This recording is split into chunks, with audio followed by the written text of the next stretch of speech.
Saudações internauta e bem-vindo a Angope. Chegamos para mais uma edição do Céu Economia e Análise. Hoje, como sempre, com o Daniel Sapateiro. Daniel, muito bom dia e para mais uma missão a cumprir. Bom dia, saudações aos nossos internautas. Posso também assim referir a ti, Florinda, estás de regresso. Já tinha saudades tuas. Depois das férias, embora também foste muito bem substituída. Ok. E muito brevemente também vamos dar início ao ano parlamentar, a meados de outubro, mas para já vamos para aquilo que é o mais atual dentro do mês de setembro e aquilo que diz respeito ao país. Vamos a isso então. Vamos embora. Começamos exatamente, e disseste muito bem, vem aí o início do ano parlamentar, depois tem o Orçamento Geral do Orçamento Geral do Estado, há muita coisa que se fala, mas hoje vamos especificamente falar de quê, Daniel, e como é que começas a fazer esta contextualização? Ora, dizer o seguinte, caros internautas e também seguidores da Angope, nas várias plataformas, inclusive no próprio site da Angope, que na semana passada, segunda e terça-feira, estamos a fazer uma semana, digamos assim, de que um dos órgãos competentes para lidar com matérias monetárias e a estabilidade de preços, que é uma das funções mais importantes do Banco Nacional de Angola, provavelmente lá em casa dirão, bom, não, a função é imprimir dinheiro. Sabe que, Florinda, que é muita gente que pensa que o Banco Nacional de Angola serve apenas para isso. Os bancos centrais em qualquer parte do mundo servem para imprimir dinheiro, substituir as famílias das notas em circulação por novas notas e alguma supervisão bancária. Não, é muito mais do que isso. E a principal função do Banco Central de Angola, que está na sua lei, portanto a lei do BN, a chamada lei BNA, é a preservação do valor da moeda, portanto a questão cambial, portanto não perder ou manter o seu valor face a outras moedas estrangeiras, nomeadamente dólar e euro, e também a questão que tem a ver com a gestão de preços, a preservação, a manutenção e até levar os preços dos bens e serviços a um valor ou percentagem em termos de inflação que permita que a economia funcione, que haja bens e serviços à disposição dos agentes económicos, mas que no fundo, esse dedicar à preservação dos preços não implique, por exemplo, que sejam, por via das medidas do Banco Nacional de Angola, que hajam medidas que vão também de acordo com a coordenação económica. Ou seja, há uma política, e temos um Ministro de Estado para essa área, Ministro de Estado para a Coordenação Económica, em que o Banco Nacional de Angola, como também agente que influencia o mercado, a economia, esteja enquadrado dentro de uma coordenação mais alargada, como por exemplo com o Ministério das Finanças, a política fiscal, a política orçamental, o Ministério do Planeamento, que agora é o Ministério do Planeamento, que tem a ver com os investimentos públicos, e obviamente com a política emanada do Presidente e titular do Poder Executivo. Pelo que se nota, é preciso que se fale muito mais sobre. Vemos aqui os objetivos, e um dos objetivos principais, na verdade, é a preservação do valor da moeda nacional. Falas muito sobre isso. Como é que devemos valorizar e preservar a moeda nacional, Daniel? Olha, dizer-te o seguinte, provavelmente é a primeira vez que eu digo isto, mas acho que é a hora também indicada. Nós pensamos muito câmbio, importações, quanto é que vale o Kwanza, se tem ganho, se tem perdido em termos de valor. Sabe que é importante, claro que é importante. A questão é que para nós preservarmos ou até podermos melhorar a taxa de câmbio perante outras moedas, nós dependemos essencialmente, não da nossa taxa de câmbio, mas da nossa produção. Quanto mais bens e serviços produzirmos e eles tiverem aceitação por via das famílias, das empresas e também para exportação, obviamente que nós teremos melhor taxa de câmbio do que só vivermos de importações. Porquê? Porque quando nós importamos, nós estamos a dar dinheiro a outrem para trazer essas mercadorias ou uma prestação de serviços. Se nós tivermos essa produção interna, esses serviços a serem prestados por nós, saem menos divisas, ou seja, nós conseguimos arrecadar ou manter as divisas sobre nossa posse, seja em termos das famílias, seja em termos dos bancos, seja em termos, por exemplo, nas reservas internacionais e assim por diante. Portanto, A nossa principal atenção, o nosso principal foco não deveria estar a ser todos os dias ver e comparar as taxas de câmbio, e isso eu faço todos os dias desde 2013, mas se nós produzirmos aquilo que é suficiente para nós e ainda um diferencial superior para exportar, nós não estaríamos a falar de taxas de câmbio nem do nosso Kwanza, que tem-se desvalorizado desde 2015, de 14, 15 de câmbio de 100 para os atuais, por exemplo, da taxa de câmbio para o dólar no Banco Nacional de Angola, de 911,955. Portanto, podemos falar que em 10 anos, 10, 11 anos, o nosso Kwanza desvalorizou 900%. É muito. É, mas isso tem a ver com as condições macroeconómicas, internas e externas, que levaram esta desvalorização da nossa moeda. Antes que passemos para o próximo slide, é reversível esta situação? Para esse nível do câmbio de 100, não penso que seja. Até porque, repare, Florinda, nós provavelmente estaremos nos últimos 10, 15 anos, e isto otimisticamente falando, da importância do petróleo enquanto combustível, ou seja, o petróleo bruto que depois refinado dá os subprodutos da gasolina, do gasóleo, etc, etc, por via também da transformação das economias para energias renováveis e energias limpas, e isso como fonte também de energia para abastecimento de tudo o que sejam máquinas que precisam deste tipo de energia. Logo, o que poderemos esperar, e é previsível, mais que previsível que isso aconteça, é que nós deveríamos já estar a ter uma economia não só diversificada, como é também um dos focos do nosso governo, principalmente desde 2017, mas termos também a capacidade de termos empresas nacionais e estrangeiras a produzir bens e serviços de alto valor, valor agregado, nomeadamente cada vez mais tecnológico, baseado na qualidade, para que dessa forma pudéssemos captar esse tipo de investimento, melhoria na qualidade do emprego criado, melhores salários, e dessa forma estaríamos a atingir níveis de qualidade de vida por via do aumento e da boa distribuição de rendimentos para níveis de outros países, inclusive africanos, mas não só. Portanto, esta questão da inflação que nós temos sofrido, e nós temos aqui um slide sobre as estatísticas sobre isto, estaríamos, obviamente, mais à frente, não só em termos de inflação, como também uma taxas de câmbio mais favoráveis, e todo este cenário que é, portanto, debatido e conclusões que se tomam neste órgão interno do Banco Nacional de Angola, porque hoje o que estamos aqui a falar é do Comitê de Política Monetária, para tomar decisões com base em certas realidades, em certos contextos. E não se pode ir mais, por causa que nós ainda estamos a viver estes cenários menos positivos, embora haja aqui tendências de melhoria, é verdade, mas nós estamos ainda condicionados perante o contexto da nossa macroeconomia depois de 2015, 2016, com a redução do preço do petróleo nesse ano de 2016, e também da produção petrolífera, além de que depois todo o resto veio a seguir, nomeadamente a nível mundial, foi a da Covid-19 em 2020 e 2021. Muito bem. Passemos agora para conclusões muito necessárias, a necessidade de redução das taxas do BNA. Mas, Daniel, precisamos de que, para além do que o gráfico mostra-nos aqui, que nos faças aqui entender, reduzir a taxa do BNA de 19,5% para 19%. Só 5%? Porquê? Não é 5%, é 0,5%. 0,5%. Se fosse 5%, estaríamos à volta dos 14%. 14,5%. Pois.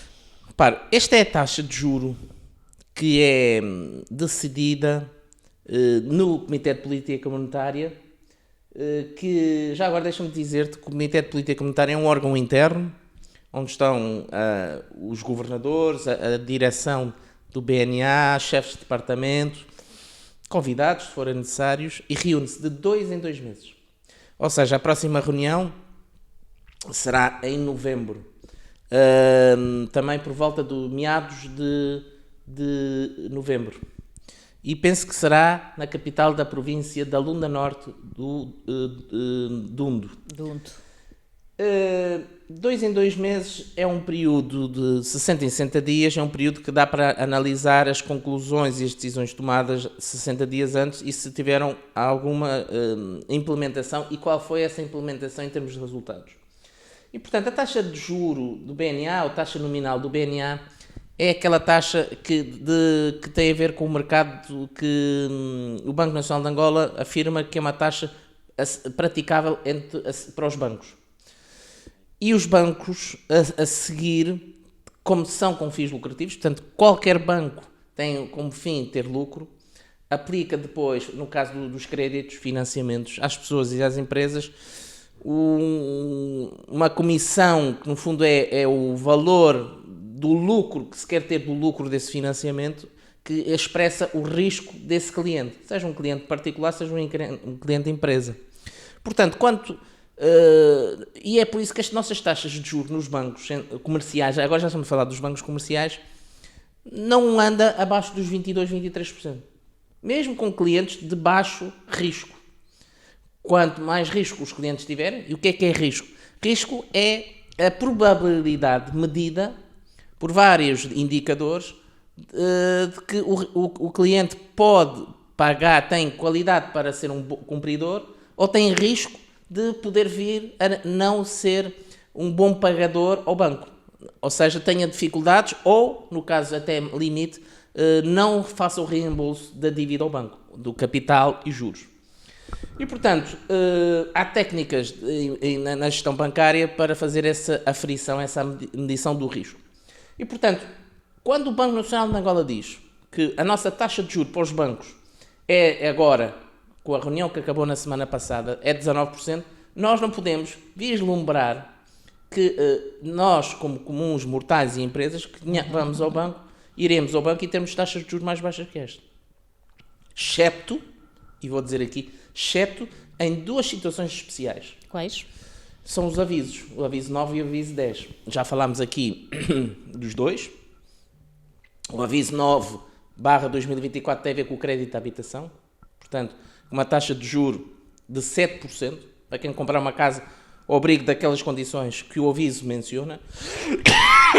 Perdão. Para a compra de casa.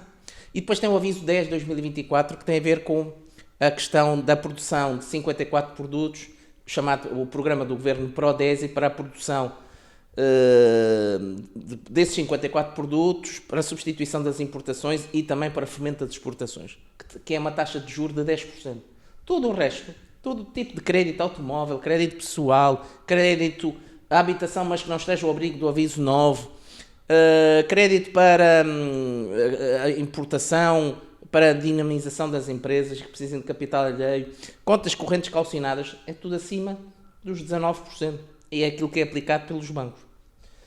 Depois, nós também tivemos aqui duas decisões que andam sempre... Estes três indicadores andam sempre ao lado, a par, e são sempre apresentados nas decisões do Comitê de Política Monetária. A taxa de juros, como eu falei, 19,5% para 19%. Depois temos aqui também a taxa de juros de facilidade permanente de cedência de liquidez. É um chavão, um palavrão, eu sei, Florinda. O que é isto? Quando os bancos têm necessidade de tesouraria, precisarem de kwanzas. Os bancos precisam de kwanzas. Certo. E então vão ao BNA e pedem dinheiro emprestado ao BNA. O BNA empresta aos bancos com uma taxa de juros agora de 20%. Que também, neste caso, é acima daquela que é vendida normalmente aos bancos. Por outro lado, tem a última, que é a taxa de juros de facilidade permanente de observação de liquidez.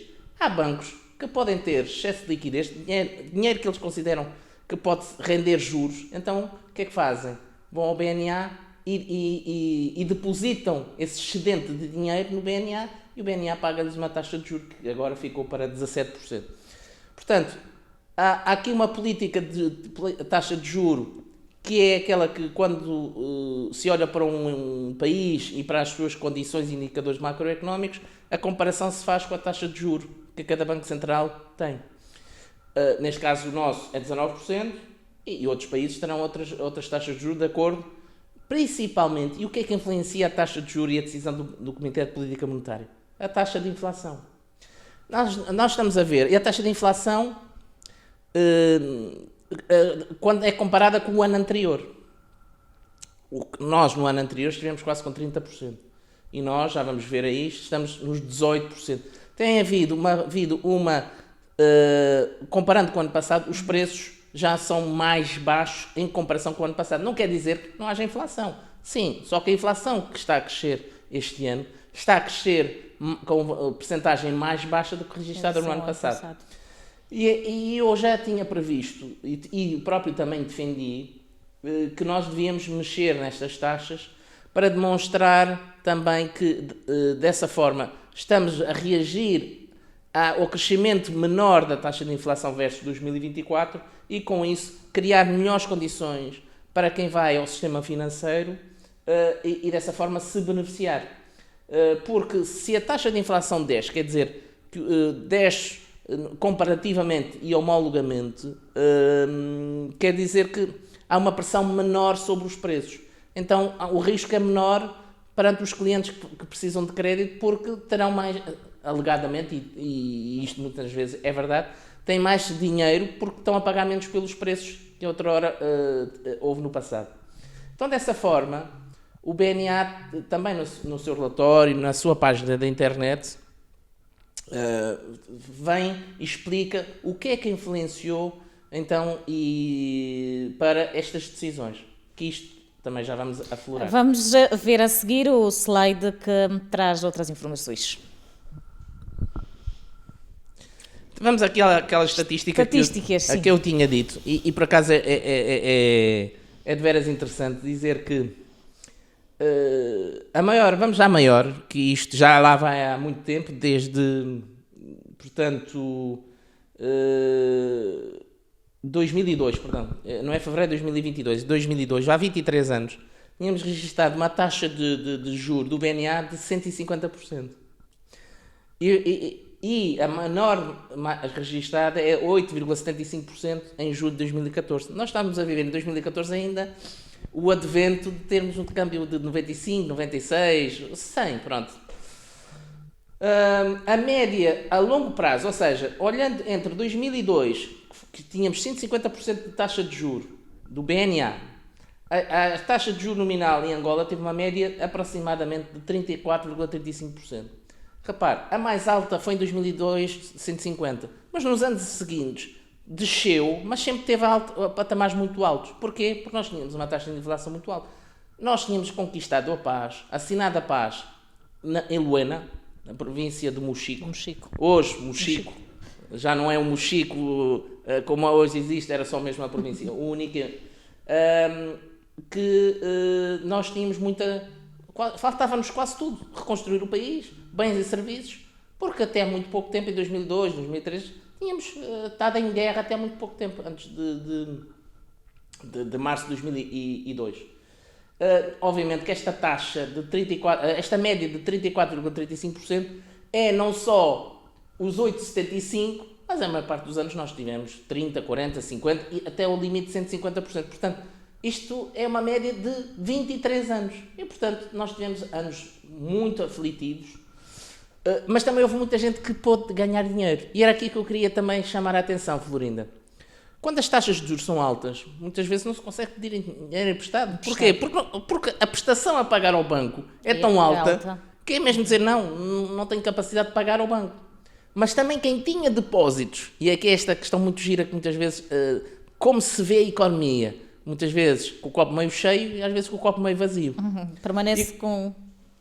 Não, repara, o copo meio cheio, o que é que eu quero dizer com isto? O senhor internauta ou senhora internauta? É dizer, quem tinha dinheiro para pôr nos bancos, os bancos pagavam, há uma taxa de juros de 150% do BNA, provavelmente pagavam 80%, 100% da taxa de juros a quem tinha o dinheiro no banco. Houve pessoas que enriqueceram com a taxa de juros do banco porque tinham dinheiro lá no banco. Está a ver? Não é quem precisava de ir ao banco pedir dinheiro emprestado. É quem tinha dinheiro. Então houve gente que ficou rica, provavelmente, por via disso. Então também há aqui o copo meio cheio de que as taxas de juros alta beneficiam muito poucos, mas podem beneficiar.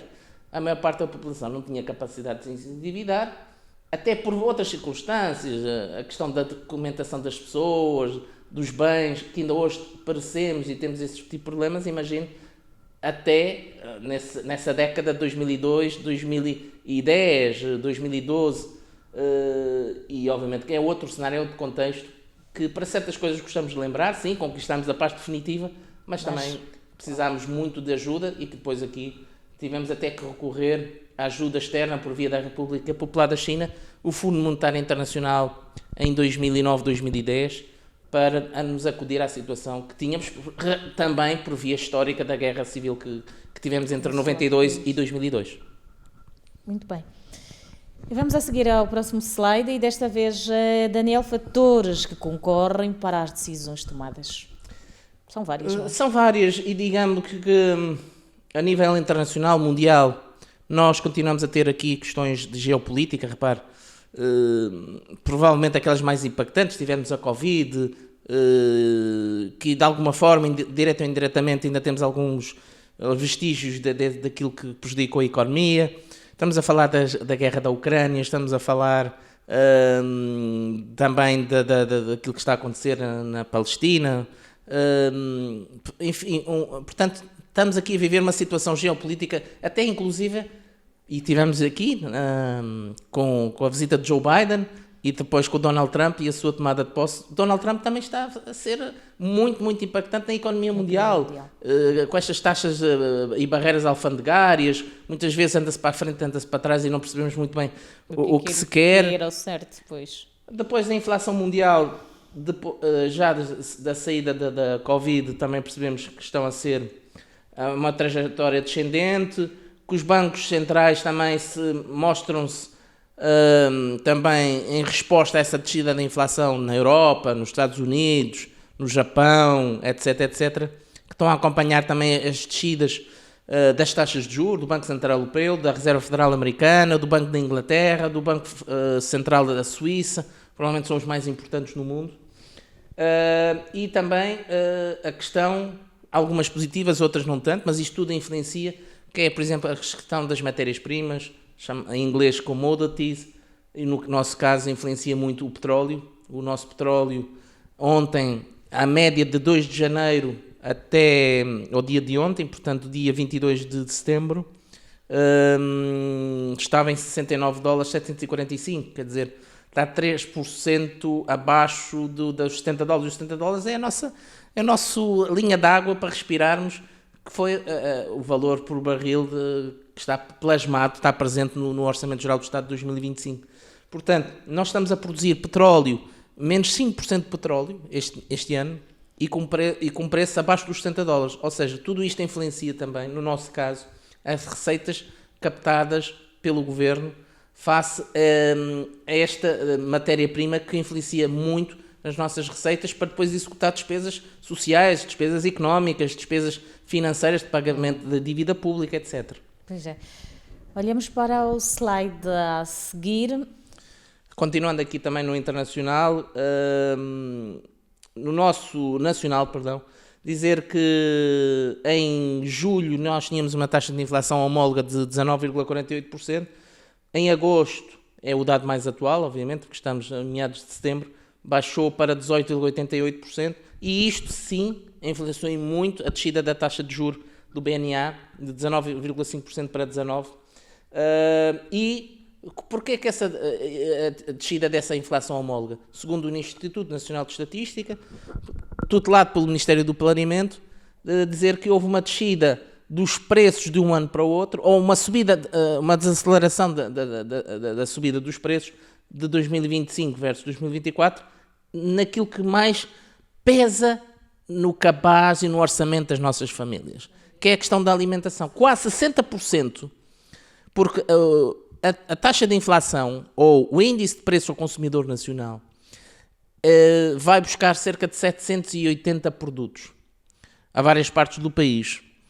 Mas a alimentação, porque tem um grande peso no orçamento das famílias, tem quase 60%. É uma média ponderada. Para a alimentação dá-se um valor de cerca de 58%, 59%.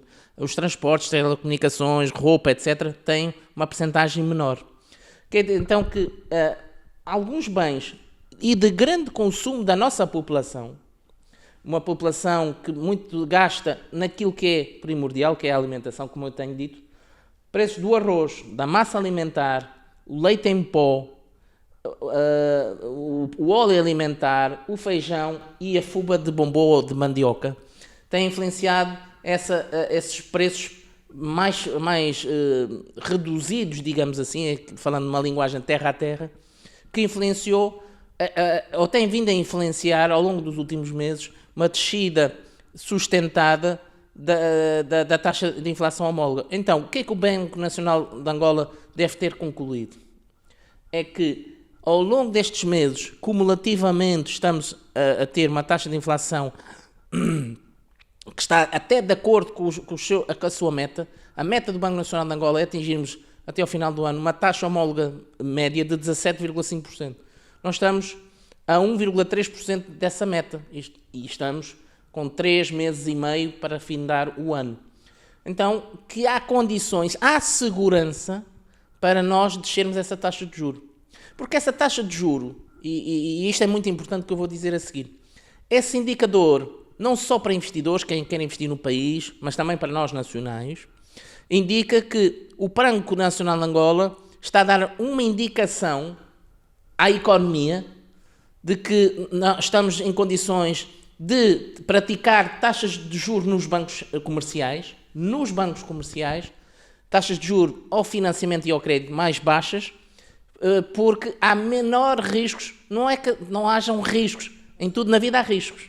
Temos vindo aqui, também tivemos riscos. Agora, os riscos associados à atribuição de crédito, há menores riscos e, portanto, vamos aligeirar a taxa de juros para dar essa indicação de que queremos fomentar o quê? O crédito e o bom crédito. E o bom crédito não é só aquele que os bancos dão e que pode cobrir grande parte das necessidades dos clientes particulares e empresas. É que há também aqui a capacidade de quem é os tomadores de crédito, portanto, quem foi financiado, poder reembolsar os bancos. Isto é muito importante, porque os bancos darem crédito e não receberem de a quem deram os créditos, há depois um incumprimento bancário que gera depois outro tipo de situações.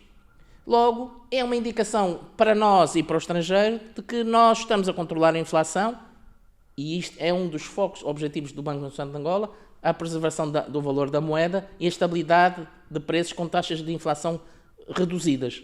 Então, este tem sido o caminho. Quer dizer que, em meados de novembro, o Comitê de Política Monetária vai analisar estas medidas, vai olhar para o cenário macroeconómico nacional e internacional e tem três tipos de decisão, digamos assim, de uma forma macro. Manter os indicadores, taxa de juros e de facilidade de cedência de crédito e de observação de liquidez, reduzir ainda mais estes indicadores, as percentagens destes indicadores, ou numa reversão da situação atual para pior, portanto, uma reversão, quer dizer, as condições pioraram por qualquer outra circunstância ou circunstâncias, são obrigados a tomar medidas mais restritivas, porque eu pouco disse aligeirar, e portanto subiram uma outra o indicador, e com isso também se passa uma mensagem. Se estabilidade quer dizer nós estamos a controlar, mas vamos ser prudentes, vamos ser conservadores. Se aligeirarmos 19% para 18,5%, quer dizer que há ainda mais condições para o mercado e o fomento do crédito. Se houver uma maior restrição das medidas, quer dizer, vamos acautelar, principalmente para controle dos preços / inflação. E é isso que se quer. O que é que temos a seguir? Ainda continuamos aqui a falar dos fatores que concorrem para as decisões tomadas. Sim, são condições financeiras, nomeadamente dizendo que, Florinda, todos nós lidamos com dinheiro. O dinheiro físico, moedas, as moedas e também as notas, que no fundo é o que se designa aqui por M1, o M2, é o dinheiro em circulação, mas aquele dinheiro que está, por exemplo, os depósitos a prazo, etc, etc. Isto é um demonstrativo de que o Banco Nacional de Angola controla o dinheiro em circulação, o dinheiro que está nos bancos, mas que não está em circulação, dei aqui o exemplo dos depósitos a prazo, nos bancos comerciais, e que dessa forma está a controlar, e está a controlar também o crédito concedido pelos bancos, que, como diz aqui, houve aqui um aumento de quase 30% entre o dinheiro emprestado dos bancos comerciais em 2025, portanto superior, versus 2024, correspondente a 1,5 bilhões de kwanzas. 1,5 bilhões de kwanzas é cerca de 1.500 milhões de dólares. 1,5 mil milhões de dólares. O que é que isto quer dizer, Florinda? Estamos a controlar os preços já têm vindo a subir, mas a subida é menor que 2024. Estamos também aqui a conceder mais crédito, os bancos a conceder mais crédito,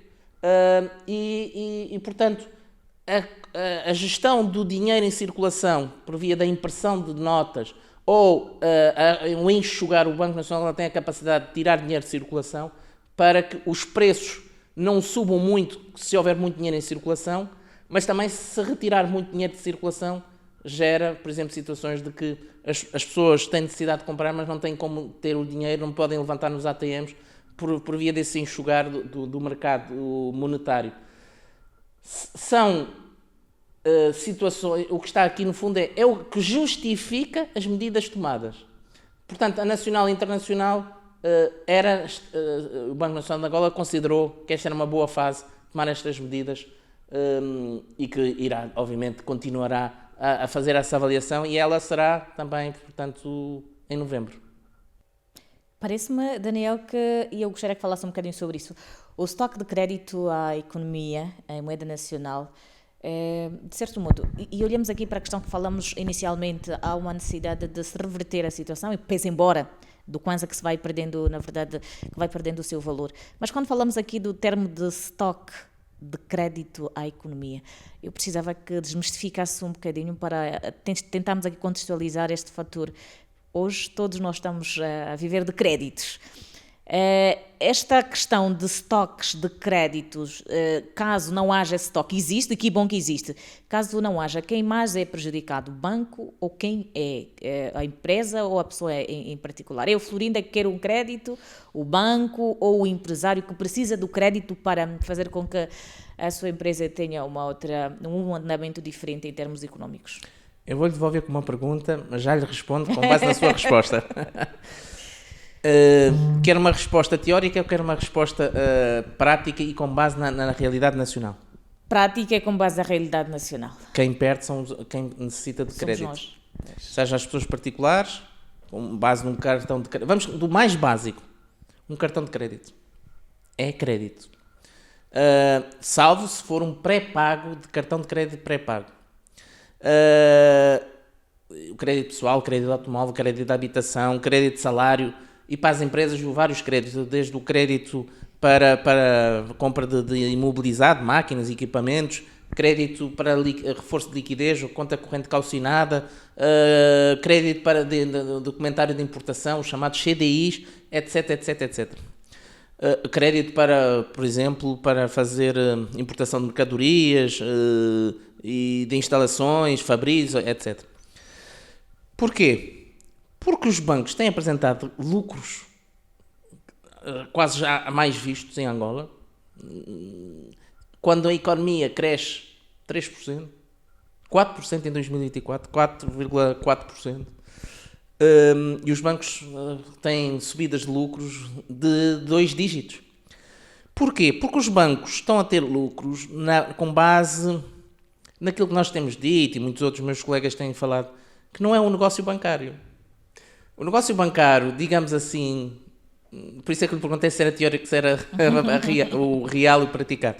O teórico devia ser assim, 80% dos lucros da atividade bancária, que depois geraria lucros, devia ser para a atividade da banca de retalho. E o que é banca de retalho? É o banco recebe depósitos e empresta dinheiro com base nesses depósitos e também nos capitais disponíveis pelos acionistas do banco.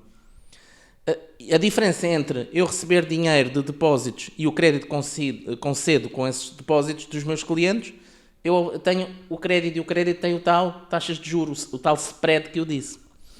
E, portanto, entre a diferença entre os dois, dá-me um lucro. Só que os bancos em Angola atribuem pouco crédito. E então onde é que veio o lucro, a sua atividade que gera lucro? Da intermediação financeira. E o que é a intermediação financeira? É quando os clientes, duas grandes formas, quando os clientes têm kwanzas e querem trocar por uma moeda estrangeira, ou quando alguém vem para o país e tem moeda estrangeira e precisa de kwanzas para gastar, para investir. Primeira. E a segunda, e a mais importante, tem a ver com a compra de dívida pública do Estado. Dívida pública interna comprada na BODIVA, Bolsa de Valores de Dívida e de Valores de Angola.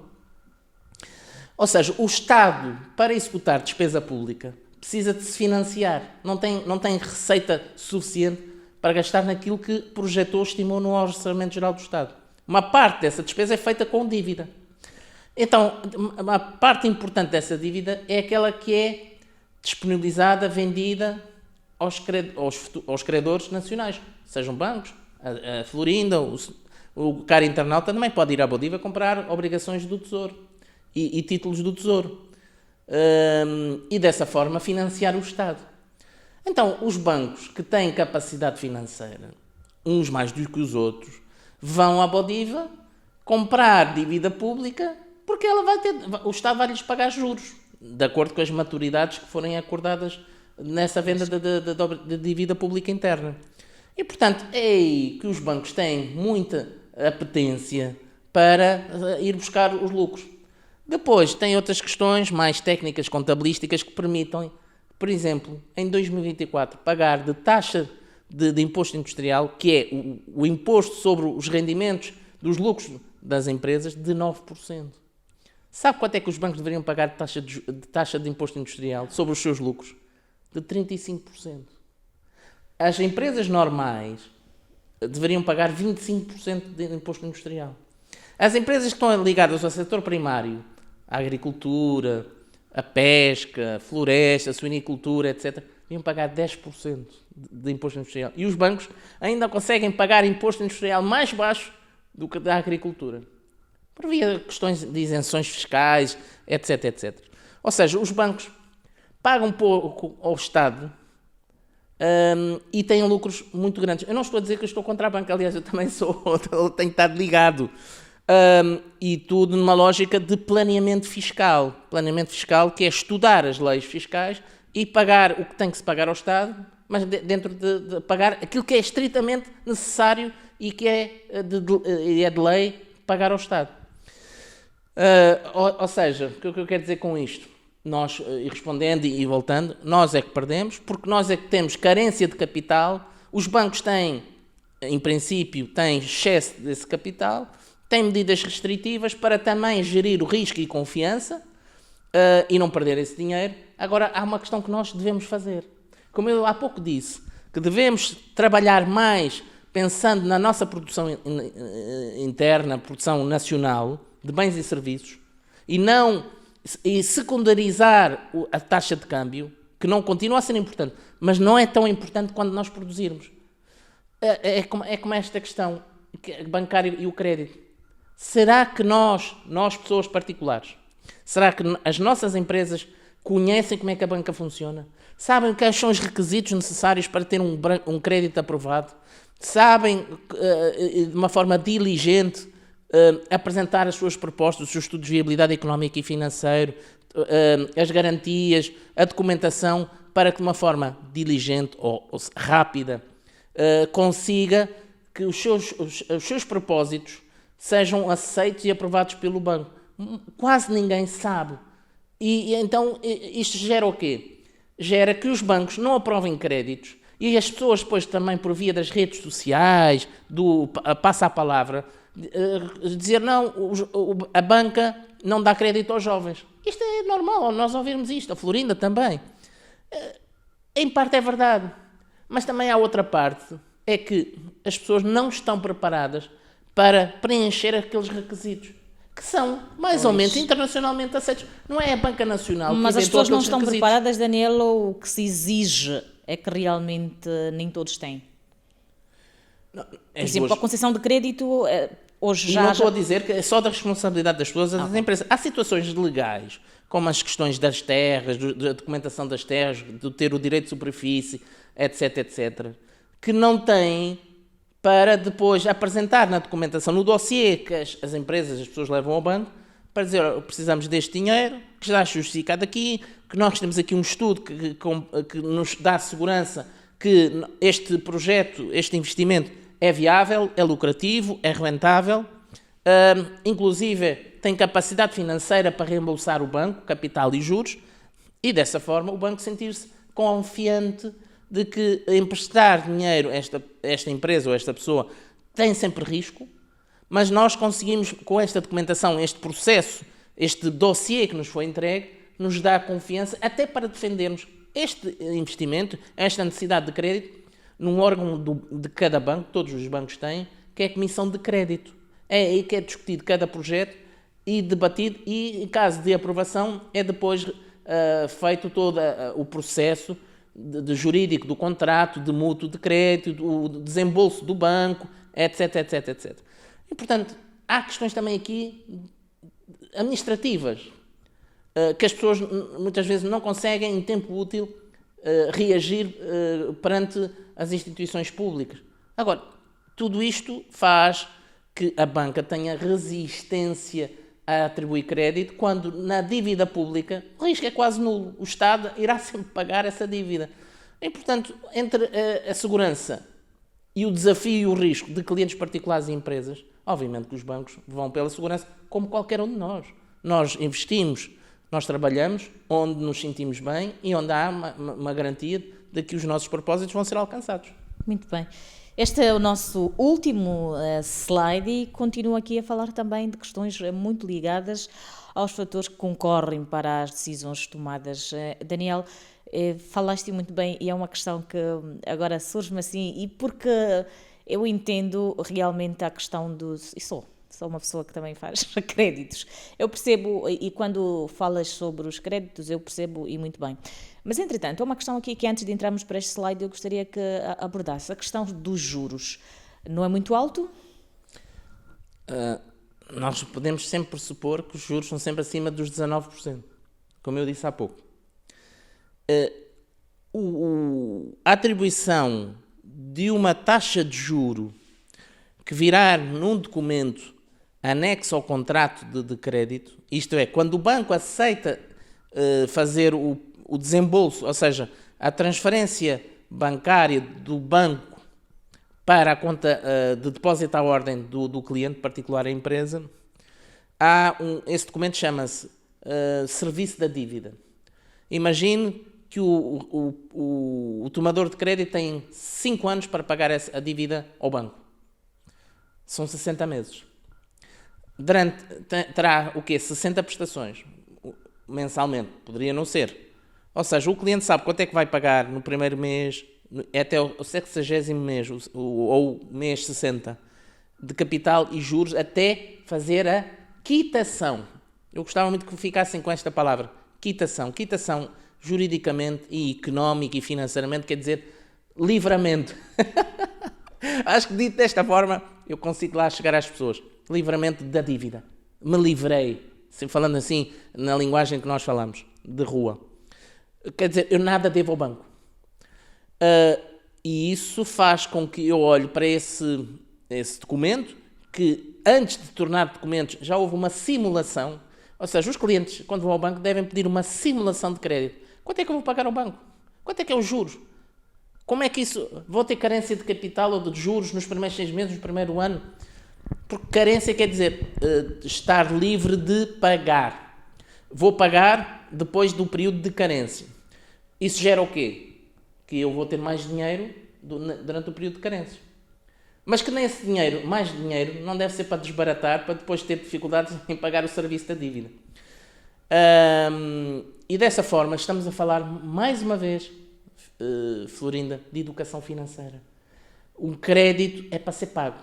Um crédito acarreta responsabilidades, inclusive de poder ficar até sem o bem que foi financiado. Eu vou dar um exemplo, porque com exemplos nós chegamos muito mais depressa e bem às pessoas.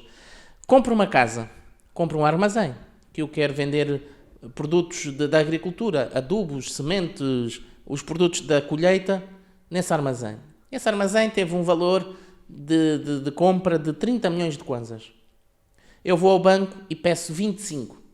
Porque 5 eu tinha que ter. O banco obriga-me a ter 5 milhões. Porquê? Para ele sentir que eu também estou a investir alguma coisa da minha parte. Porque os bancos não gostam de investir 100%. Quer dizer, eu é que tenho que investir tudo e tu não dás nem um kwanza para esse investimento. Ou não tens poupanças para isso. Quer dizer, o banco fica com o risco todo. Então o banco raramente vai investir 100%. A política creditícia mundial aconselha que os bancos emprestem até 80% daquilo que é para ser investido. Entretanto, o cliente do banco que foi financiado deixa de pagar ao banco. Não responde ao banco, não recebe cartas, ignora, recebe telefonemas e depois vulgarmente diz que está em reunião, está fora, está doente, e o banco começa a agir até no âmbito jurídico para calcular os seus próprios interesses. No limite, repare, o banco vai exigir e vai tomar medidas jurídicas para receber o armazém. O armazém fica em nome do banco. E aquilo que o cliente já pagou ao banco, imagine que os 30 milhões, os 25 milhões do banco eram para ser pagos pelo cliente em 24 meses, 2 anos. O cliente pagou 1 ano, religiosamente. Mas a partir do 13º mês, ou seja, imaginemos, a janeiro do ano seguinte, começa um incumprimento. E o banco esperou 6 meses e não teve resposta alguma. Não houve uma solução do cliente para recomeçar a pagar. E o banco recebe o armazém. Isto chama-se dação. Dação é quando o banco ou o cliente voluntariamente diz: olha, não consigo pagar, para eu ficar sem a dívida e o meu nome sair do CIRC, portanto, que é um organismo, digamos assim, uma plataforma, uma ferramenta do Banco Nacional de Angola, que é a Central de Risco de Crédito, Central de Informação de Risco de Crédito, CIRC. E o CIRC, quando as pessoas deixam de pagar, cerca de 2 meses depois, por via da informação dos bancos, de incumprimento dos clientes particulares e empresas, o seu nome vai para a lista negra do BNA.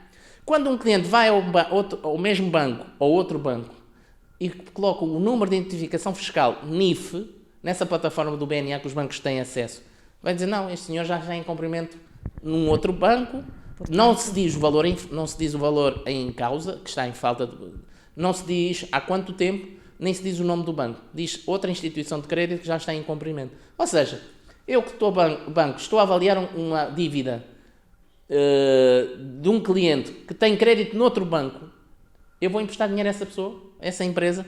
Eu obviamente que me estou a meter aqui na cova dos lobos. Eu, banco, obviamente que vai ser recusado, quase, digamos assim, tecnicamente, essa proposta de crédito devia ser recusada, porque já tem incumprimento de outro banco. Então, para a pessoa se livrar do nome da lista negra do BNA, prefere dar o armazém e ficar livre da dívida. Agora, o que é que acontece? Os 12 meses que já pagou, o banco não vai lhe devolver o dinheiro, porque é o serviço da dívida. Ele devia ter continuado a pagar para depois ter um documento do banco a dizer que houve uma quitação total da dívida com esta instituição de crédito. Então o banco fica com o armazém e recebeu os 12 meses de capital e juros.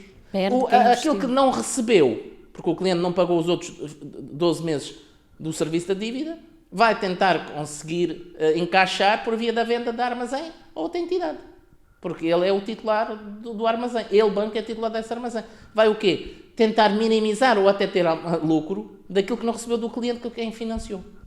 E é assim que as coisas funcionam, a Florinda. Uau! Antes, e vamos agora aqui fechar a nossa comunicação de hoje e depois falamos um bocadinho, eu penso que traremos aqui um assunto mais alargado sobre, a partir do dia 16 de setembro de 2025, nós temos, na verdade, o salário mínimo nacional. Mas eu gostaria que, antes de falarmos sobre isso, que fechasses aqui o nosso conteúdo de hoje e temos aqui mais dois indicadores.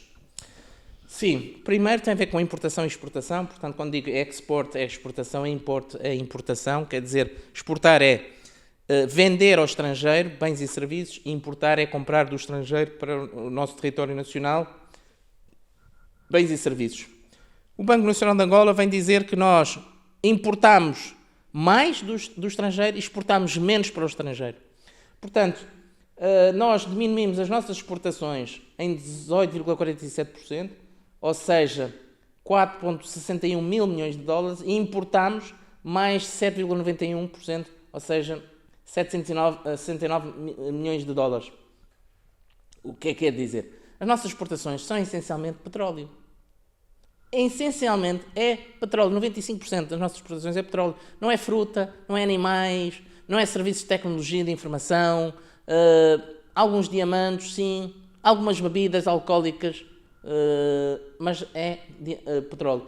Quando nós estamos a produzir menos petróleo, nós estamos a exportar menos. Porque nós, até agora, e segundo esta informação, nós temos uma refinaria e outra que foi inaugurada, que tem uma capacidade muito reduzida de refinar petróleo, de tornar o petróleo bruto em produtos como gasolina, gasóleo, combustível para os aviões e assim sucessivamente.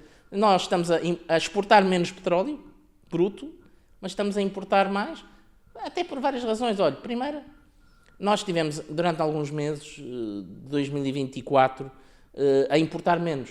Até por questões que nós necessitamos de importar menos por necessidade financeira.